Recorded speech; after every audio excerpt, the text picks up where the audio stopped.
Hello, my name's Shalise. Welcome everyone to my Yellowstone Season 3 review. Season 3 just finished. This is my review of Yellowstone Season 3.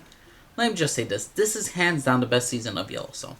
One, it's not inconsistent like Season 2. It's not like a whole bunch of action-packed shit is happening like in Season 1 with Casey. Like, you know how Casey got into a gunfight and after that he found a rapist and after that something else happened. Like, it's not repeated like that. This season is really all about Sawyer from Lost. I forget his actual character's name in Yellowstone, but he is basically a billionaire. And what does he want to do? He wants to take over the Yellowstone and basically get rid of it so he could build a new city.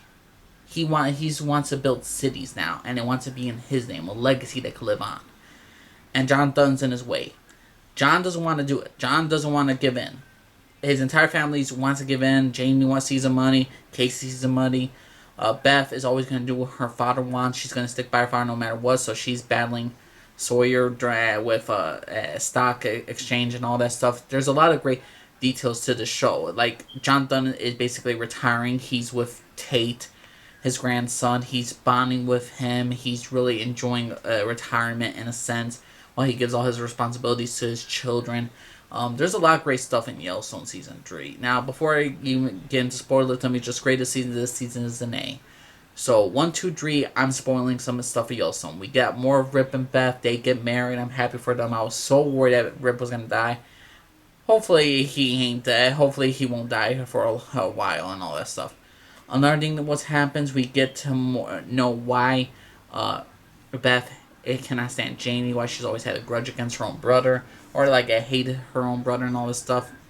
It's a pretty good twist, and Jamie is revealed that he is not actually John Dunn's son, which makes all the most sense.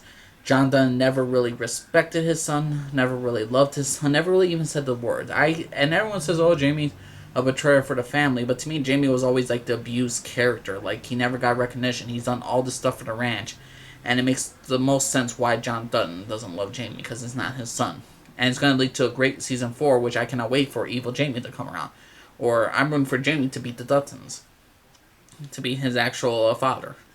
And all that stuff. So John is dealing with not only with his children taking over, but also how he's going to be the last Indian, as Monica says, that he's Indian now. He's going to stay with this life. He's going to stay with this Western life and all that stuff, no matter what, even if it kills him or someone kills him.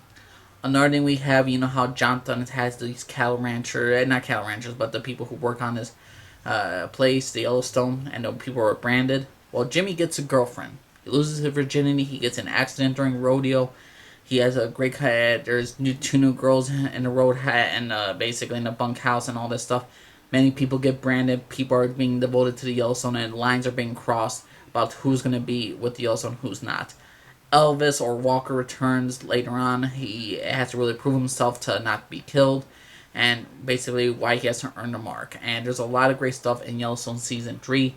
Not much stuff happened with Monica and the Indians in this one. Rainwater, a good character, but he's with John Dutton, and he's trying to convince John Dutton to side with him so we could take on the guy who plays Sawyer from Lost, to take him on so he won't take the land, so he won't destroy it. I mean, and there's also a good thing that Rainwater has a conversation with his second in command, and his second in command says that maybe he's not the enemy we think he is. John Dunn is maybe not an evil colonial guy, but he's more like he's more Indian now than most of the Indians and all that stuff. So to me, the Yellowstone Season 3 dealt with a lot of how society's trying to push out the poor, trying to push out other people. No matter what we have on our side, our stuff could be taken away in an instant. And Yellowstone Season 3 was a great season. I'm going to give it an A- or an A. It was a pretty dang good season. It ended on a cliffhanger with all the Dunns being basically in life and death situations. But to me, I think they all survived. Jimmy, maybe paralyzed. But my personal opinion, everybody, Yellowstone Season 3 is the best season of Yellowstone, and I definitely recommend you all checking it out. So, Yellowstone Season 3, A show. What do you all think about it? Do you think it was great this season? Do you think it was a bad season? What's your personal opinion, everybody, about Yellowstone Season 3? My name's Elise, and Alfred, everybody. Bye.